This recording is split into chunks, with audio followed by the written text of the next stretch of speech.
Alright, you bastards, this is Some-Belgian-prepper, but by the look of it, I could be called the Kilted Prepper now. But I'm going to talk about something that a lot of preppers, even more seasoned preppers, often overlooked, underestimate, or don't think about at all, and that is the food crate bucket. Uh, yeah, I'm not going to cheat in this video to say I know 100 uses for buckets, because usually in those lists it's a thing that's usually just like things you store in a bucket. Like you can store food, you can store ammo, you can store fuel, you can store first aid, you can store your fire making. Yeah, you can store anything in a bucket. I'm going to talk about more a list of the practical things you can do with a food grade bucket. But first of all, what is a food grade bucket? Because there are a lot of buckets in the world, and I have been to a lot of construction places, and yeah, I've seen construction places that went on for years, and something I noticed was that a lot of the buckets where building materials were stored in, they degraded after a long time being exposed to the elements, the sun, or to abuse, so to say. So those things just get brittle, they break off, and you cannot store anything in it, and it would be a long time would be been broken down. So I'm talking about food grade buckets. So yet again, how can you see what is a food grade bucket? Beneath a bucket, if you can perhaps see, I don't know if you can see, there is there are numbers. There are numbers between here, at least on these buckets, 1 between 12. So yeah, if it's the higher it is, the less ideal it is for a food grade. But this is a 1, so this is a very good food grade bucket, and I have done so many things with these, and yeah, I have never had a complaint about it. I never saw it become brittle or melt, or yeah, not because I mean melting by keeping it close to the in full sun, or some close by some heat source. But usually this is a strong bucket. So yeah, that's something that you need to watch out for if you're going to buy these buckets. These could be a little bit more expensive by unit, but there are several advantages. Like I said, it's a strong bucket. It will not degrade that badly. And another thing is you can keep a lot of these buckets. These are, as you can see, two buckets in one. So you can store something in this small space, this high, and you will have 10 to 12 buckets in one row. So you can even, with this kind, you can even put a lid on the top. So with a small amount of place in your room, even if you live in an apartment, you can have many buckets in a row. So I'm going to start off with a list of the buckets. I have made a list because it's many and I don't want to miss anything, and it will be a little bit yeah, some people would say you will do it in a certain order. I just go random, so you never know what you will find. Me saying now. First of all, sandbags. Yeah, I set sandbags. Why? If you can see, if there is a war going on, and there could be fighting in the streets or nearby, shrapnel, lost bullets flying around, um, everything that can explode, debris falling down. If you live in a house, especially in this time, these modern houses, they are not built out of strong materials, so they will usually not stop bullets or grenades, splinters or shrapnel. So what you can do is, if you can take some of these buckets, you fill them up with ground, sand, even water if it's necessary, and you can, like if you can see, you can store them in front around in a room. So if there is a fight going on, bring every one of your family into, if you're going to hide, if you don't have a basement, go into one room and put buckets with sand, with even if it's water or ground or dirt, put them in, put them around the room like this, and then if there would be a bullet or shrapnel flying through the walls of the house, it can be stopped by this. So you can make an improvised protection wall out of these kind of buckets during a fight, if there is a war. So we're going to the next thing, toilet. So yeah, easy. If you have a bug-in scenario, or if you have, it would not have to be a survival scenario, but let's say your plumber is on vacation and your toilet is broken down. And yeah, especially during wintertime, it could be annoying to go always outside for a shit. So what you can do is, or during a pandemic or whatever, a situation where you cannot go outside to shit and there is no place to shit inside the house. You can just take the bucket. What I would advise is, if you're going to do something like this, use as an improvised toilet, first put a plastic bag inside of it, that you do not have to clean and scrape the bucket after you're using it, and you can just use it to sit on and take a shit. And when you're done, you take the plastic bag out and close it down for the smell and as a second barrier for the smell and pathogens, you can put the lid on. So for an improvised toilet, it is very ideal as when your plumber is not available for fixing your toilet. Next thing is crawfish. If you live like me nearby a river and you have crawfish, well, you catch crawfish, but sometimes you have too much crawfish in your traps. What you can do is you can fill this up with water. You can put the crawfish inside of it like an open buffet in a fish restaurant, and you can keep them alive for a longer time, and they will stay fresher longer that way. So there is no waste in the crawfish that you will catch. Next thing is, of course, this is the most point. I would say store food. Yeah, you can store anything in it. You can store food. You can store fuel like bricks, charcoal, ammo, tools, anything. Or from these these gas stoves, these little gas patrons. You know what I mean. You can store them in. But what I would advise is, if you're going to store food for long term inside of these kind of buckets, first of all, put the food decent in. Make sure that the food that you put in has no molds or is wet in it or anything. Dry the food out. When the food is dry, make sure that you can put an oxygen absorber inside of the bucket, and that way it can absorb the oxygen, so there is less debris. Put the lid down very well so that it's airtight. If you're not sure about it, you can then tape with isolation tape the sides of the bucket, and that way you're sure that there will be no oxygen inside of the bucket, and it will make the food or the stuff that is inside of it last much longer. Alright. Next one is, of course, store water. This could be very handy if you live in an apartment and you think they're going to work on the water lines or something in your area. That could be a problem that tomorrow or we will be a whole week without water. For some people that could be a very, very big problem. So fill your buckets up so you can last for the rest of the week. This could be also for any scenario where you have to book in a nuclear disaster, war, bug-in scenario.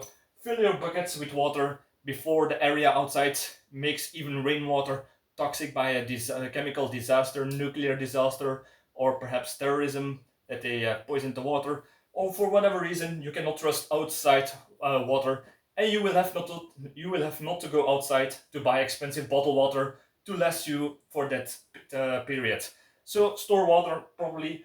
I would also advise, if you're going to store a large amount of water like this and you're going to use it, filter it first, even if you store clean water, because you never know if some pathogen, mold, bacteria, parasite gotten into your big supply of water. So I would always filter it, even when it's fresh water that I stored for a long time inside of this. Next thing is salting. If you have a large amount of salt, you caught a deer or something, or you slaughtered a pig.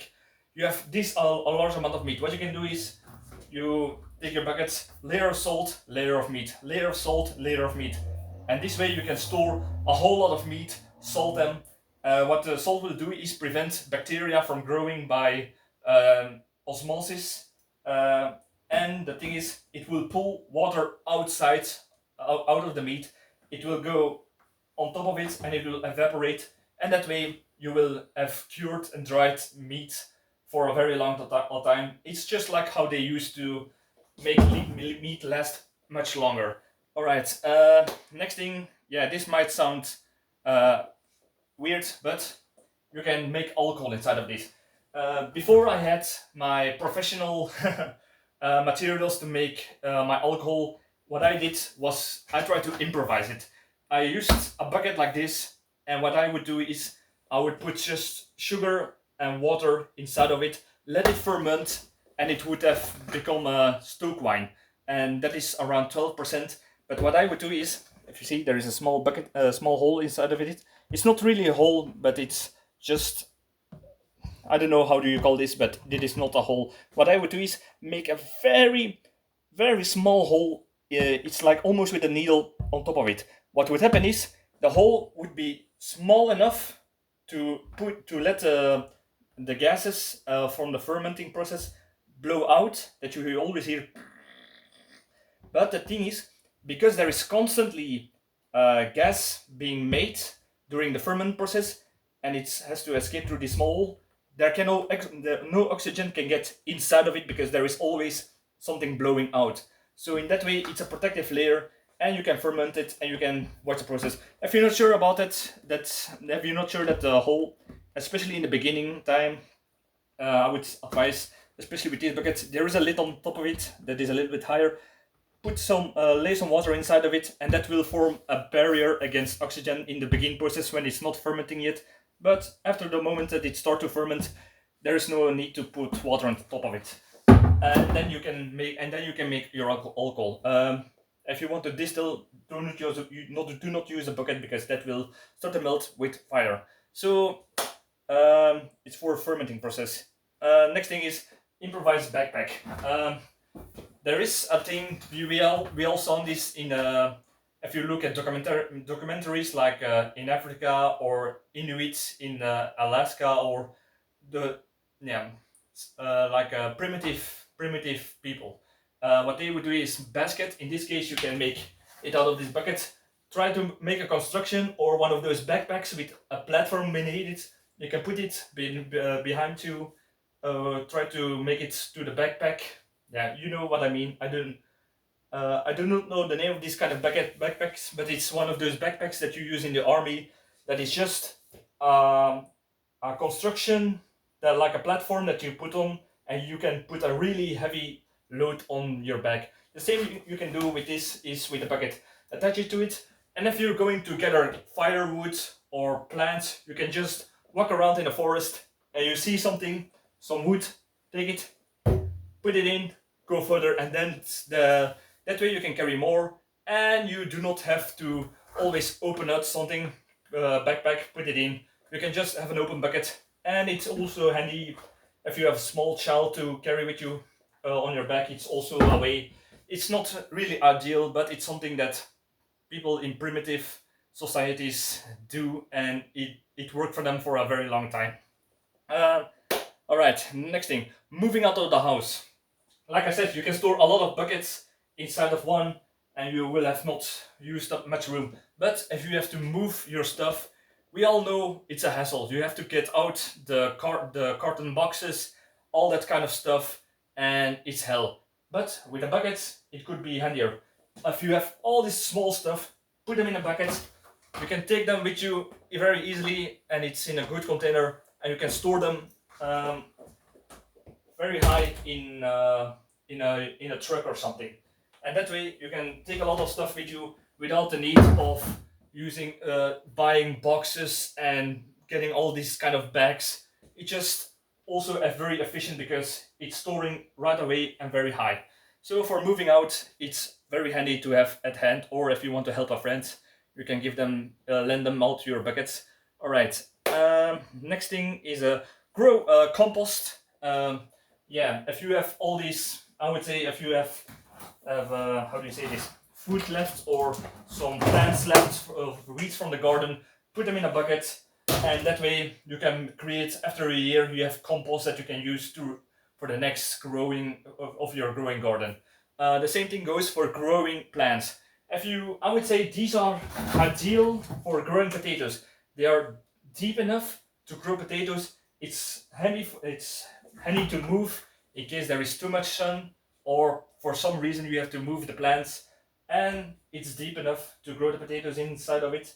And one more thing, I would say if you're going to grow potatoes in it, you have to make a hole that the water will not build up and your potatoes will start to rot. So that's something that you will have to do with these buckets if you're going to use them to grow potatoes or other plants. And this could be handy if you, especially if you live in an apartment. If you live in an apartment, you can put these kind of growing buckets on top of the balcony, and yeah, it could be handier to make to grow your own food or partially of your food. Of course, rainwater collector. If you have a roof, you can connect a pipe with one of these buckets, and you will have, during an emergency situation or a bug-in scenario, you will always have your rainwater at your disposal. But be sure that you filter it out. But with some roofs, I would advise to use special filters that will filter out lead and metals, because a lot of roofs have lead and zinc used in the building materials. So yeah, I would advise to be very carefully with using that sort of water. All right. Next thing is a home water filter. If you excuse me, if you want to make a big water filter during a bug-in scenario, you can use one of those. We all know those improvised filters that you have a layer of sand, charcoal, or activated charcoal, a layer of sand, a layer of rocks, and you know how these layers goes to make a filter. Well, if you do this with something like this, and beneath it you have a tap that the filtered water can get out, and you can pour the dirty water on top of it, you can create a big family-sized improvised family home filter system. So yeah, but I would always advise to boil the water just to be sure. Next thing is just hide valuable items. If you have the risk that thieves will come into your house to steal your precious metals, your if you or something other valuable stuff, I would say put them in a box beneath them and fill it up with something that they will not need directly, like charcoal, rice, because if a thief comes inside, they will not start to dig inside of the rice or the charcoal to look if you by chance hidden your valuables beneath it. So that's a way to hide your most valuable items in a way that not a lot of people or thieves will look. But this could be more dangerous if you do it. This could be dangerous if you do it during a scenario where food, for example, is very hard to combine, because then thieves will look also for these basic items, and they can by luck actually take your food and have your valuable items. So that's something that you will have to do more in normal circumstances. Next thing is baiting. Baiting could be used in several ways. You can put them on top in your garden or on something, create a tap or a shower head beneath it, and you can create an improvised shower that way. Or if you have a small child, you want to wash, fill this up with water, and you can start to wash beneath it directly like they used to in the old days. So yeah, that's also something you can do with a bucket. Next thing is cover plants from sun, snow, or heat. So if you have plants that are growing, but you're scared that they are affected by sun, snow, or whatever could kill the plant, or you have some pests or some cats who always come into your garden and shits everywhere and ruin your plants. The last one is just a theoretical one, not, but you can take a bucket and put it on top of the plants to protect them for when the heat of the sun is burning, scorching the land. All right. Next one is wait. I don't know. I didn't forget this. Just for fun and games, you can take the lid and use them as a frisbee. So yeah, you can occupy your child with it during. It's not. You can just do it with in any time. When you have a child who wants to play, use it as a frisbee, and later on, make sure that the frisbee won't get lost, so you can use the lid yet again. Another thing is an improvised raft. If there is a flood coming or there's a dam nearby breaking, like now is happening in Ukraine when the dam broke, 40,000 people suddenly have water in their villages and they need to get evacuated. You can use these buckets. Make sure that the lid is well closed, put some duct tape around it, especially one of those waterproof duct tape, and that way you can put them all in the net and then make an improvised raft to evacuate yourself, the elderly, children outside of the flood zone, or when you want to cross a river. So yeah, that's something that could happen more and more. Another thing is music. I know this might sound stupid, but even during a survival situation, during bad times, during war, whatever, you still need to have fun. So if you have something to celebrate, or there's a wedding or whatever the occasion is, just for shits and giggles, you can have somebody blow a whistle tune on a bottle and the other use it as a drum. I know it sounds stupid, but it's survival is also living, and yeah, people making fun during a survival situation could help morale up and pass time in a way, and bonding. So that's something that is often overlooked. Another thing is games. If you have buckets like this, you can fill them up with a little bit water or dirt, put two on the side, and you have a goal to do soccer. Or you can put this on a higher point, if you can see it. Put it on a higher point on the ground basket and use it as a basket ring for games. So yeah, like I said before, games could be very important during a survival situation because, yeah, like I said, bonding, the stress relief, just occupy yourself. Another thing is hidden caches. When you think that the thieves, robbers, people you know, or perhaps the government will come after your foods, your supplies, you can always, as a bug out plan, put some of these food grade buckets in a place where nobody will look, and it will protect the things inside of it. You can bury them, you can put them in an abandoned building, hide them somewhere, but these kind of buckets are ideal for it. But I would say, close it off with isolation tape and put another bag around it. So if people find it, a bucket is weird, but then they find a plastic garbage bag, then it will not, that you put the bucket inside of it and knot it off, that will be less kind of meet curious eyes, is what I'm trying to say. Another thing is animal traps. Yeah, you can just use a bucket like this in a way to catch small game, or if you want to do pest control. What I would do is, because I had a mice problem where my guinea pigs live, and what I do is take a bucket. You can bury the buckets or in a path where the mice always walk. You can make a system that it will be holding some weight, but from the moment they step too far, it will start to go down, and that way you can catch a lot of mice with this kind of improvised trap. They will still be alive, but what you do with that, that's to your own judgment. But it's a great way to catch a lot of mice when you have a pest problem.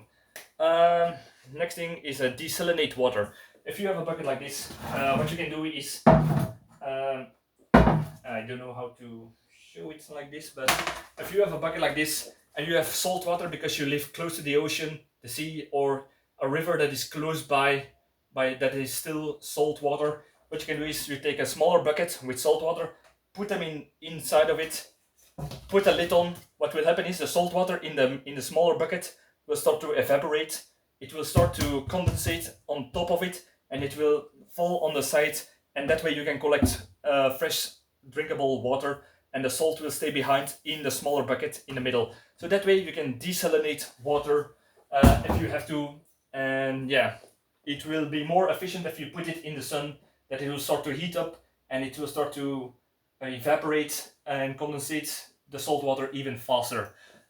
If you have a few buckets like this, you can desalinate a lot of water depending on the weather, on the environment, but it's something that you can do if water is an issue. Next thing is just a trash can. If you have to stay inside of your house for a long time, or it could be a problem that, how do you say this? This happens in several cities where the trash man gone on strike for several weeks. You will see garbage piling up in bags. But what you can do with this kind of bucket is, especially if you live in an apartment, put your garbage inside of it, and it's strong enough that you can still, how do you say this, compress all the trash, and You can store it more without the smells, without the risk of for infections and attracting insects and other pests that could gather in the waste that you have. And later on, when the strike is over, or when you can get out of your house to get rid of your trash, at least that way it will not take a lot of space, and you can compress a lot of your trash that way. Another thing is washing your clothing. If your laundry machine is broken, or there is no electricity, um, but I do this always like this. But for some people it could be used as an improvised way. I always use a washing clock. Put it with warm water, soapy water. Put your clothes in it, and even with an improvised washing clock, you can do your laundry just equally as good. And I would even say it's a better way to do your laundry. There is some scientific research that tells that the way we use our washing machines is not that optimal to get rid of bacteria and pathogens out of your clothing. So I would say look it up and do and it's a little bit of a fitness exercise when you're doing your laundry like this. So improvised laundry is something that you can do with these kind of buckets. All right, we're almost there. Oh yeah, stepping ladder. I would say if you have one strong buckets like this, and you are a little bit shorter than the closet, and you have to get something from the top. What you can do is take the bucket and use it as a stepping ladder to get higher. But I would advise to use full buckets instead of empty buckets. Because if you stand on the middle, it's a little bit risky. If you're a little bit more beefy like me, if you catch my drift. Another thing is a fire extinguisher. Yeah, if you have water inside of your house, there's a fire. You always have a bucket with water to extinguish the fire. The same thing goes for if you use dirt. If you have dirt, you can use it for other sorts of fire where you cannot use water, like electrical fire or chemical fire.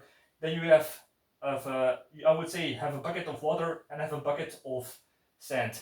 Another benefit of this is if there is a fire and your water is not working, or your hose does not go that far, what you can do is take your water with two persons, get to the outside of your house where the fire is, and use it to extinguish it. What I would do is take one of these buckets to the place where the fire is outside of my house, and I would use one of these garden hoses, because these can be taken anywhere, pump it and spray it onto the fire, and refill it with water from the bucket. So an improvised fire extinguisher is also a good use of it. Another thing is you can turn this into an improvised Faraday cage. If you fear that there is a problem, like during a war where there could be an EMP, solar flare activity, whatever, I find it highly unlikely that you will be prepared for that. But if you have the risk for such scenarios, put all of your fill it up with aluminum foil or metal foil around it. Put carton in it. Put your electrical devices in it. Yet again, put foil on top of it. Carton of foil on the outside. Close it off, and that way you have an improvised Faraday cage for your devices during an EMP or a solar flare scenario. And the last one is flood protection. Yeah, flood protection. What do I mean by that? If there is a flood and you do not have enough sandbags, you have a few sandbags improvised from the supermarket or something else, but you have several interests. Especially here, this is my garage. I would not have enough sandbags to fill this up. But what you can do is fill this up with water, because during flood there is enough water. Fill this up with water, and that way you have more. If you can see, you have more of a barrier that you can fill up between the gaps with sandbags. Take a tarp that you can put beneath it, that it will form enough weight to push against the water, the weight of the water that can try to come into your house. So that's something that you can try to improvise, and it will use less sandbags, and you can fill it up with water, and you can use the sandbags and the dirt to fill up the gaps. So yeah, this was my list on things that you can do with food grade buckets. I think they are often underestimated by a lot of people, but I hope you can learn something from this and seeing how a simple thing like this could advance your preparedness a whole 100% to say. So yeah, if you have any other ideas for the uses for food buckets without putting something in, because that's could be just a long list, but other improvised ways or tricks or ideas that you can do with these kind of buckets, please let me know in the comments. I'm always eager to learn. Thank you for watching. Like, subscribe, all that good stuff, and see you in the next video. Cheers.